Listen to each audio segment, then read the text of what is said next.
Halo semuanya, perkenalkan nama saya Linda Lismawati NPM 19107. Di sini saya akan mempresentasikan tentang kebijakan dividen. Dosen pengampu saya yaitu Ibu Tilawatil Cisetayoda, SE MSI. Baiklah, pertama kita akan membahas tentang apa itu kebijakan dividen. Menurut Buan 2004, dividen adalah pembagian laba perusahaan kepada para pemegang saham yang besarnya sebanding dengan jumlah lembar saham yang dimiliki. Sedangkan menurut Rianto 2001, dividen adalah aliran kas yang dibayarkan kepada para pemegang saham atau equity investor. Selanjutnya kita akan membahas jenis dividen. Jenis dividen yang pertama yaitu ada dividen tunai atau disebut dengan cash dividen.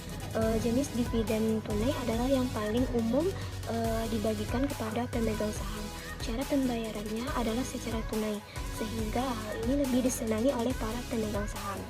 Yang kedua yaitu ada dividen saham atau disebut dengan stock dividen. Dividen saham ini dibayarkan ke bentuk saham. Dividen ini sering dimanfaatkan oleh perusahaan jika perusahaannya kekurangan uang kas. Yang ketiga yaitu ada dividen properti. Properti ini dibagi ke dalam bentuk aset atau barang. Selanjutnya yang keempat yaitu ada dividen scrip. Dividen scrip dibayarkan dalam bentuk surat janji hutang. Perusahaan yang akan membayarkan pada waktu dan jumlah tertentu sesuai dengan surat janji hutang. Yang kelima yaitu ada dividen likuiditas. Dividen likuiditas bisa disebut sebagai pengembalian modal. Hal ini bisa saja terjadi karena perusahaan mengalami kebangkrutan. Namun hal ini hanya berlaku jika perusahaan tersebut masih memiliki sedikit sisa kekayaan. Selanjutnya kita akan membahas tentang stok dividen. Dividen dalam bentuk saham. Dividen dalam bentuk saham yang dibagikan sesuai dengan proporsi tertentu. Rumusnya stok dividen sama dengan persen kepemilikan saham dikali total stok dividen. Yang pertama kita akan membahas tentang split dividen. Kebijakan untuk meningkatkan jumlah lembar saham dengan cara pemecahan saham dengan pengurangan nilai saham secara proporsional. Tujuannya yaitu supaya lebih liquid, artinya lebih mudah diperdagangkan. Yang kedua yaitu ada reverse split dividend, merupakan kebalikan dari kebijakan split dividend tadi. Tujuannya yaitu untuk menghindari dikeluarkan dari daftar pasar bursa saham utama. Sekarang kita akan membahas contoh soal dari stok dividen yang soalnya diketahui struktur modal PT Melni adalah sebagai berikut.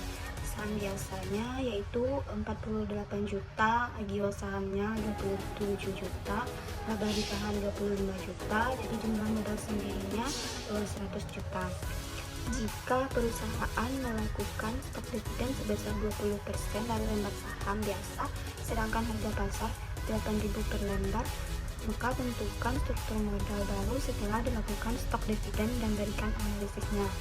Pertanyaan kedua, stock split atau SIC to T, tentukan struktur modal baru setelah stok split dan berikan analisisnya. Baiklah, kita akan menjawab terlebih dahulu soal yang pertama, yaitu stok dividen sebesar 20% dari lembar saham biasa sedangkan harga 8.000 per lembar. Maka tentukan struktur modal baru setelah dilakukan stok dividen dan berikan analisisnya.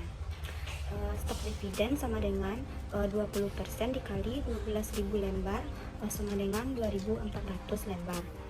Saham biasanya 4.000 dikali 2.400 ditambah 12.000 sama dengan 57.600.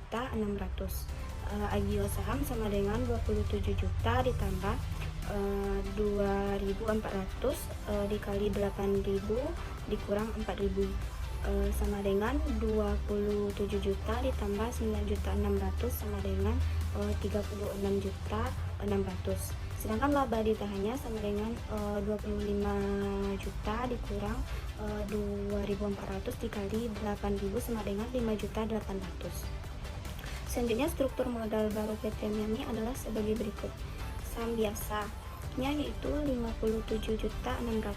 57.600 ini kita dapatkan dari 4.000 dikali 14.400 lembar. Agio sahamnya yaitu 36.600. Laba ditahannya 5.800. Jadi jumlah modal sendiri yaitu 100 juta. Selanjutnya kita akan membahas soal yang kedua, yaitu tentang stock split. Stock split 6 to 3. Tentukan struktur modal baru setelah stock split dan berikan analisisnya. Langkah pertama yaitu stock split 6 to 3, A nya sama dengan 6, B nya sama dengan 3. Jadi yang pertama yaitu A dibagi B dikali jumlah lembar, yaitu 6 dibagi 3 dikali 12.000 sama dengan 24.000 lembar. B dibagi A dikali nilai nominal, 3 dibagi 6 dikali 4.000 sama dengan 2.000. Jadi struktur modal baru PT ini adalah saham biasanya yaitu 48 juta, agio sahamnya 27 juta, laba ditahan 25 juta. Jadi jumlah modal sendirinya yaitu 100 juta.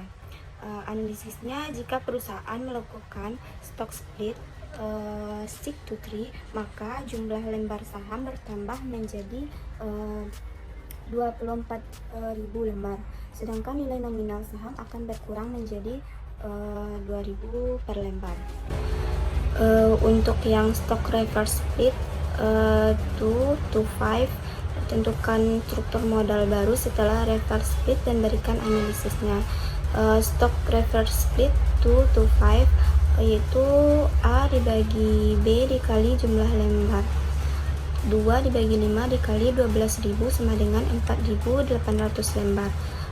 B dibagi A dikali nilai nominal itu 5 dibagi 2 dikali 4.000 sama dengan 10.000. Jadi struktur modal baru PT Miami adalah saham biasanya yaitu 48 juta, agio sahamnya 27 juta, laba ditahannya 25 juta. Jadi jumlah modal sendirinya yaitu 100 juta. Jika perusahaan melakukan stock reverse split 2 to 5, maka jumlah lembar saham berkurang menjadi 4.800 lembar, sedangkan nilai nominal bertambah menjadi 10.000 per lembar. Nah, selanjutnya kita akan membahas tentang alat ukur yang berkaitan dengan dividen. Yang pertama yaitu ada dividen per share. Ukuran yang digunakan untuk menunjukkan besarnya keuntungan per lembar saham, di mana rumusnya DPS sama dengan total dividen dibagi total saham beredar. Nah, selanjutnya kita akan membahas contoh soal.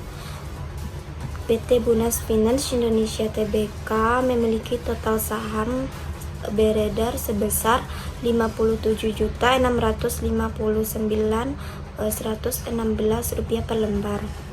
Tahun 2021 dibagi dividen sebesar 6.382.502.760 rupiah.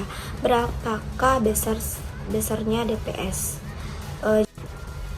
Jawabannya DPS 2021 sama dengan 6.342.502.760 rupiah dibagi 57.659.116 rupiah.